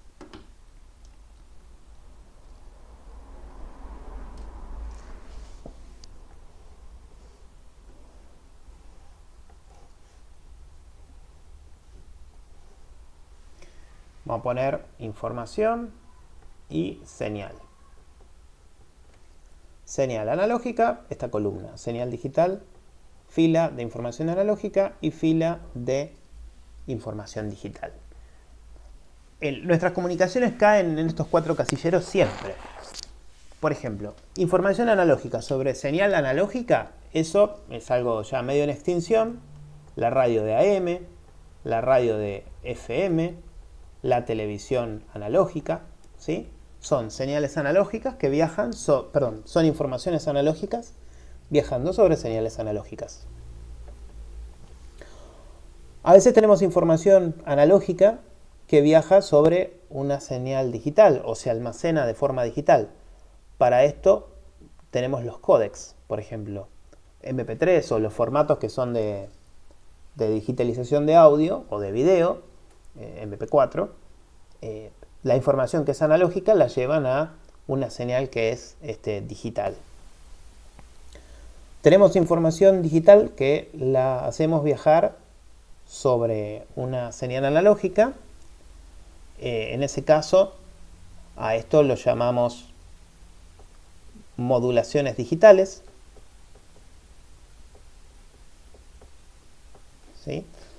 Casos de estos son ASK, FSK y PSK y sus variantes, combinaciones entre estos tres. Después lo vamos a ver en la materia cuáles son. Pero en esto casi todo, ¿sí? Por ejemplo, las comunicaciones de Wi-Fi están sustentadas en esto. Hay una señal analógica que es una portadora senoidal que es modulada por una información digital.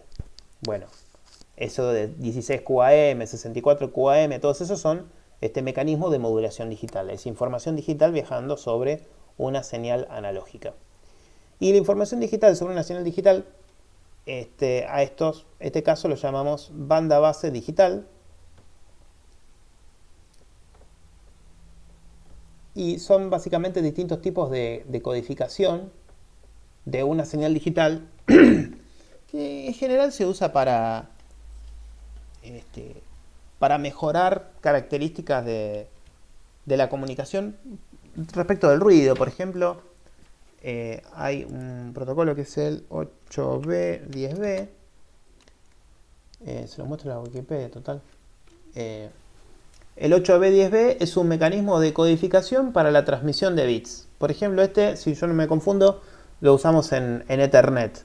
Entonces, con el objeto de que no existan ciertos problemas en las comunicaciones, en vez de transmitir directamente los bits que quisiéramos transmitir, lo codificamos a través de un mecanismo que hace algo que en principio parece que es medio tonto, que es a una combinación de bits asignarle otra combinación de bits para transmitirla. Un caso relativamente frecuente de eso es cuando hay que transmitir, por ejemplo, muchos ceros juntos. Vamos a hacerlo con colores distintos. Imagínense que hay que transmitir esto. Suele ser complicado para un equipo de hardware cuando tiene muchos unos o muchos ceros juntos. Entonces, los mecanismos de codificación de banda base digital lo que hacen es, cuando hay, por ejemplo, muchos ceros juntos, reemplazan esa combinación por otra combinación específica. Por ejemplo, 1, 0, 1, 0. Entonces lo que se va a transmitir en realidad es esto que está acá. Y el receptor sabe, como está utilizando un mecanismo de codificación digital, que esto que recibe, sabe que esta etiqueta específica, 1010, corresponde en realidad con que el transmisor quiso transmitir un cuádruple cero. Entonces el verdadero mensaje recibido sería el 1, cuádruple 0, 1101. ¿Sí? Tiene utilizaciones en ese sentido, ¿sí? Para resolver temitas particulares de las comunicaciones. Bueno, con esta pregunta, creo que es la 16, cerramos entonces la clase 2. ¿Sí? Les queda pendiente, bueno, masticar todo lo que vimos y los que les pinté en amarillo, revisarlo, si quieren jugar esto con el analizador para entenderlo un toque mejor, y revisar lo de los dB. ¿Sí? ¿Todo bien? ¿Alguna pregunta? ¿Todo joya? Genial. A mí me quedó pendiente lo de la pregunta 13, a ver. La pregunta 13. que es el ancho de banda de la señal que está transmitiendo. Sí. El tema es así. Por ejemplo, FM. FM, la radio analógica, tiene canal derecho y canal izquierdo. Para el canal izquierdo entra del micrófono 15 kHz y del derecho lo mismo, 15 kHz. Ahora, entonces uno podría pensar, bueno, si dibujamos el ancho de banda de la información de FM, esos serían 30 kHz. 15 que son del canal izquierdo y 15 que son del canal derecho. Entonces, cuando el modulador de FM transmite esa señal de FM, transmitiría solo 30 kHz. Bueno, resulta de que la modulación de FM ensancha el espectro de frecuencias que se transmite. Entonces, en vez de transmitir 30 kHz, va a terminar transmitiendo 75 kHz. Entonces, el ancho de banda de la información sí serían 30 kHz. Pero el ancho de banda de la señal que va a llevar esa información es 75, no es 30. ¿Por qué? Porque los moduladores de FM ensanchan el espectro de lo que van a transmitir.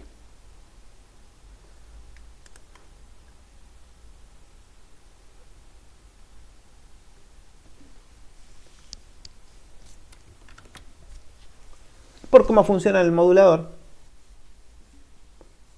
Hay veces que se hace a propósito. Por ejemplo, en las comunicaciones que uno no quiere que sean interferidas, se ensancha el espectro arbitrariamente para que si alguien nos quiere interferir, no nos puede interferir en todo el espectro, solo en un pedacito. Eso se llama spread spectrum. Es desde la telefonía celular en adelante que se utiliza esto. A ver si hay algún dibujito fácil de ver. No. La tecnología de spread spectrum es una de las tecnologías que evita que otro te puede interferir. Vos transmitís un espectro mucho más ancho del que precisarías para llevar la información, con el objeto de que si te quieren interferir, es más difícil que te puedan tirar abajo esa comunicación. Tiene otros beneficios adicionales también que después vamos a ver. ¿Podría haber un caso en el que el espectro de frecuencia de transmisión?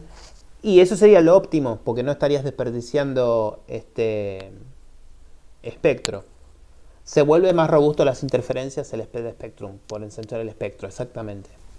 Por eso, por las características que tiene la modulación, el FM es mucho más robusto que el AM respecto del ruido. ¿Sí? En AM es mucho más ruidoso que el FM.